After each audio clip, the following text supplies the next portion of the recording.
This is our first episode in a series of Procurement Reimagined Insights. Here we are going to explore how the procurement landscape is evolving following an unprecedented year of global supply chain disruption. I am joined today by Spend Matters analyst Magnus Bergfors and our SVP and Head of Procurement Product Strategy at SAP, Baber Farooq. Magnus is going to kick us off today in a brief discussion about today's notable procurement trends, and then we'll shift the conversation to Baber to understand how SAP is addressing those trends directly. So Magnus, let's dig in. Given the various changes that 2020 has brought with it, what are some of the challenges that you are seeing procurement organizations face today? So yeah, thanks, Gretchen. It's great to be here with you guys today. So yeah, I mean, there are a bunch of things happening, and as you mentioned, I mean, it's been a year of disruption, and I think we can see that in the types of inquiries and questions and interest we see from end users in procurement solutions. So obviously, the most obvious area here is around risk management, which is certainly high on the agenda for most procurement organizations. But also from a more, let's call it operational, tactical point of view, just the fact that so many people are working remotely and working from home has also pushed interest in various collaboration capabilities and so on. So these two areas, I mean, in some ways they go together, if you will, but it certainly has put an emphasis on things like analytics as well as visibility. So having access to data and being able to analyze it and see what happens from a risk management perspective. Who are we buying from? What is the status of our orders? What regions in the world are we buying what products and services from, and so on. So a lot of that sort of puts this increased demand on analytics and visibility and having access to the right data. Sure.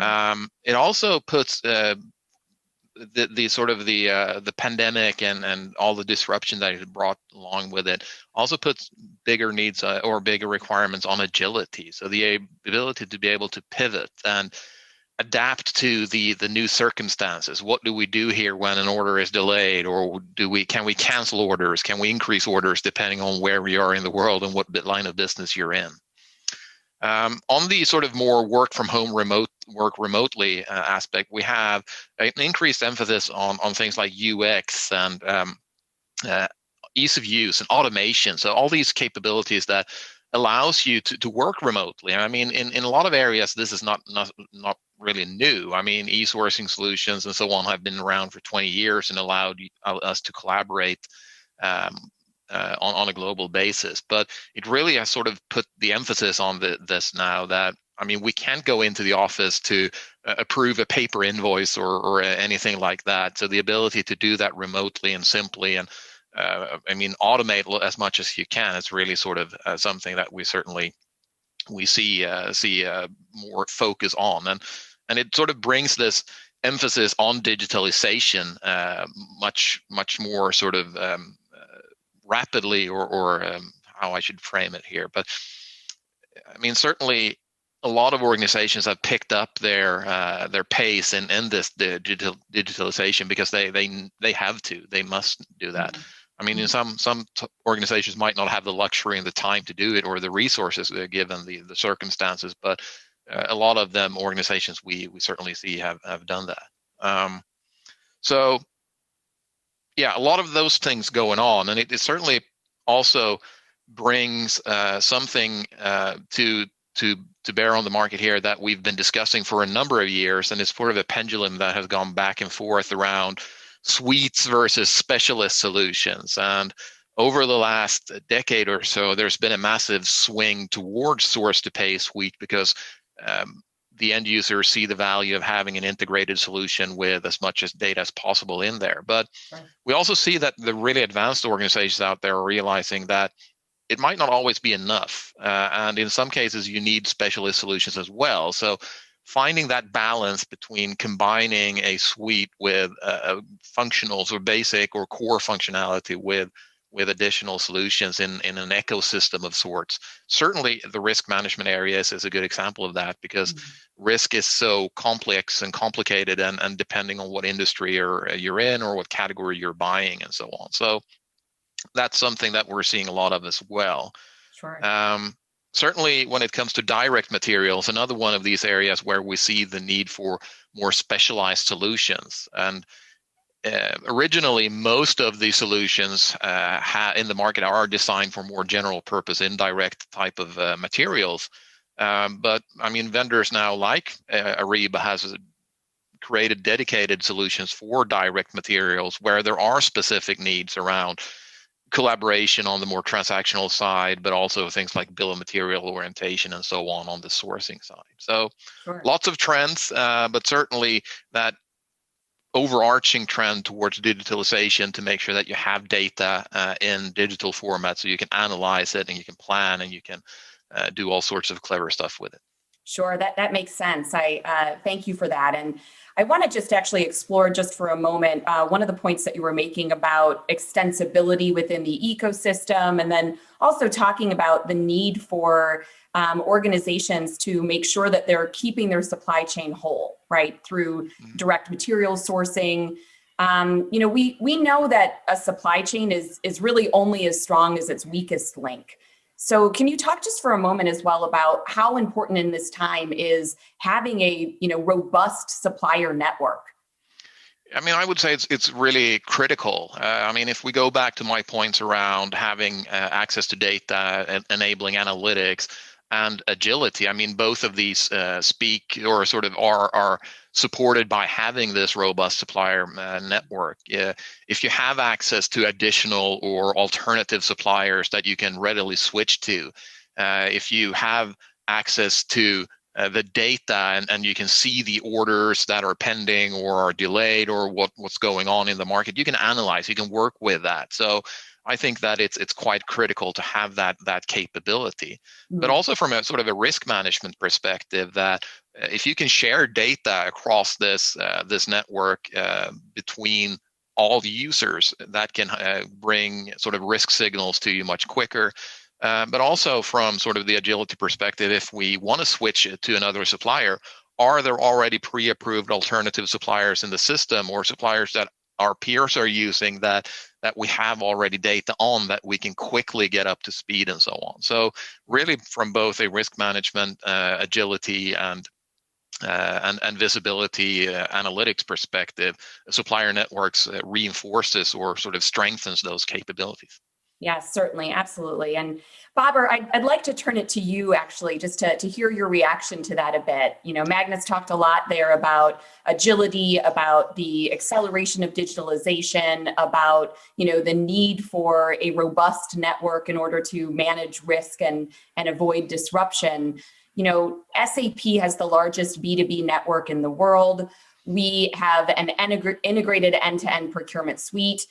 Talk to us a little bit about how SAP is uniquely positioned to help our customers during this time. Yeah, I mean, thanks, Gretchen, and thank you, Magnus, for those insights. I think what's really interesting about the trends that Magnus was mentioning, and I think you see this across all businesses, is that all of those trends already existed in procurement, but they have all further become more important, and the shift has accelerated because of COVID. And certainly the idea of digitization, or just broadly speaking, the expansion of the digital economy has hit the accelerate button once we've lived in this new normal, right? And we've come to realize this post-COVID induced economy that we're trying to grapple with. So from SAP's perspective and from a procurement perspective, it presents interesting procurement problems, right? We know for a fact that efficiency standards are becoming much more stringent and much higher, right? Magnus spoke about the need and the trend that procurement departments are facing to drive greater analytics and be able to conduct automated tasks automatically, and that's primarily being driven from this need to drive greater productivity and greater efficiency in businesses. And SAP of all organizations is very well positioned, and we're moving our product specifically in this area, in this direction that we sort of label as autonomous procurement. You know, give me proactive insights based on all the data we have, not just all the data in procurement, but all the data that we have sitting across all SAP systems, and where you can eliminate the task, right? I mean, I for one believe that we will see procurement processes get automated before we get many other things automated in the industry. Like, I think self-driving cars will come later, right? That's much riskier, right, in terms of the impact it can have, right? And when you look at that idea and that capability, and you say, well, you want to drive efficiencies, you want to drive automation, what is the one thing you need to be able to do that? You need data. You need high quality, structured data. And one of the things that we're proud of in terms of having this asset of the SAP Business Network is that, you know, throughout its lifespan, it's over $20 trillion worth of data, transactional data that is structured, that we have available, off of which we can go ahead and drive analysis, train algorithms, and perform this idea of not only just eliminating tasks, but proactively recommending based on, you know, what's going on in the data sets, the particular actions that one should take, that an organization should take, that optimizes its business outcomes. And that's very, very critical. The second thing I'll mention before turning it back over to you, Gretchen, is this idea, you know, when we talk about digitization and the digitization specifically of services, we see this because of the fact that, you know, everyone's working from home. That doesn't just apply from an employee perspective. It also applies from the perspective of your trading partners, many of whom offer services, right? So when you look at just some basic economic data, we know that even prior to COVID, because of trade wars and so on, we were sort of peaking and flattening on globalization, right? I mean, you know, people were looking at more nearshore manufacturing as compared to previously. This was already happening. Perhaps it's going to become accelerated as a trend post-COVID, that you sort of flatten off the globalization curve that we've seen expanding over the past 15 years. But I think that applies only to traded goods. I don't think it applies to services, right? So there's a remarkable opportunity that procurement departments have in terms of, you know, engaging with vendors who are service providers, where they could truly be anywhere in the world. In many cases, if they can fulfill the service, right, they can fulfill a remarkable need. And particularly as we exit the COVID-induced economy, where full-time hiring will be a little viscous, right? As we exit this trend, you know, procurement has a remarkable opportunity. And from SAP's perspective, we feel we've got the products, the solutions, the network, the capabilities to be able to put businesses in the position to take those decisions and really drive conversations that are beyond just the traditional procurement metrics, right? These are conversations that drive innovation for a company, that increase productivity for a company, that determine how it should actually perform and acquire the services it needs to run in an optimum fashion. Absolutely. I love that. So digitalization plus, you know, intense and fantastic data insights plus simplification, you know, this really gives us a great view for the future. And, you know, this series is all about Procurement Reimagined. We are talking about, you know, future looking aspects of what procurement organizations need. Talk to us a little bit more about what SAP is looking at building into our roadmap for the future. Yeah, great question, right? I mean, I was hinting at it a little bit, right, in the previous comments, right? First of all, you know, off the back of the network, off the back of the data that we're privileged to have you know, to have on our network, we want to see at what point can we actually drive proactive insights to customers that recommend business decisions that are outcome oriented, and where possible, look to eliminate redundant tasks, right? Let the machines do the basic work. Let humans focus on the strategic elements of the business. And based off those strategic elements of the business, we truly believe that procurement can begin driving conversations that are that take the innovation agenda of the company to next levels, right? And you do that by actually engaging strategically with your suppliers and by looking at ways of reducing risk in the supply chain.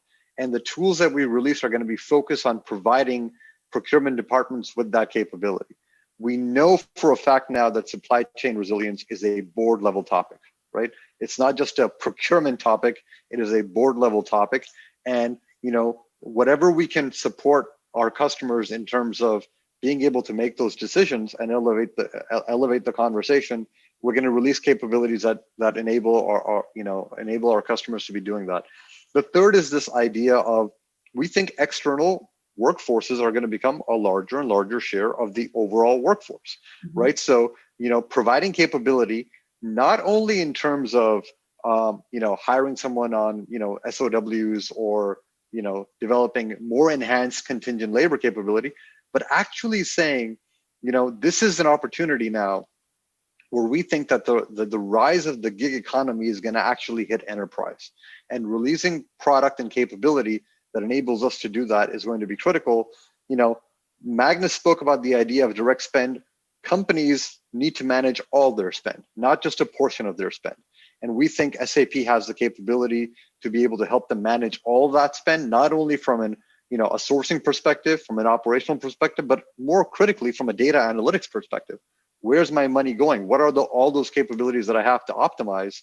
So from an analytical perspective and from a capability perspective, we're going to be releasing solutions that really manage, give customers the capability to manage all that spend. And when I say customers, I don't just mean the buy side. I probably even more importantly mean the supply side, right? So capabilities around that in terms of making sure that the network truly is powered to be able to do that. And lastly, Gretchen, the one thing I'll notice is that, procurement really has the ability to make a difference. We call this idea of procuring with purpose. It's largely been treated as a CSR initiative. I think that's a bit silly. I think, your everyday spend can make an impact in terms of your local communities and the local suppliers in your communities. And we think we can make that a central point for procurement departments by just building some very basic capability in the product, right? So, can we show you, as you're navigating, as an end user is navigating through the product, how their specific purchases are going to make an impact on the goals that your company has, the purpose goals that your company has? Can you show, as you're navigating the product, how your purchase is potentially going to impact the carbon footprint of your organization? These are not complex functionalities and capabilities that we can build into the product and actually drive an agenda by which, we know employees want to make a difference where they work. We know consumers want to buy from companies that are trying to make a difference in their local communities and achieve social obligations and social goals. And we think procurement departments are best suited to do that, not as a separate initiative, but as part of the day-to-day operations of what procurement means. So these are the areas where we want to focus on building and evolving our roadmap over the next 12, 18, 24 months. That's awesome, Babar. Thank you so much for that overview. I am hearing very clearly, how do we automate these tasks? How do we leverage data differently? How do we make that data accessible, not only across all spend categories, but for all members of the procurement community, including suppliers? And how do we do that for good? To deliver the strategic outcomes that board members and organizations need to keep supplies moving and keep operations going. So thank you so much for sharing that with us. I know we're kind of at time today. I do want to just ask both of you one last question. Again, since we are talking about the future and we're talking about how procurement organizations can reimagine what's next, I'd love to ask each of you just to give, a quick one-sentence piece of advice. How would you direct organizations to be thinking about being prepared for being future-proof? Magnus, let's start with you. Yeah, I want to pick up on something Babar mentioned here around automating basic tasks, because I think that's one piece that have been standing in the way of procurement. That, the invoices have to be approved, the POs have to go out and so on.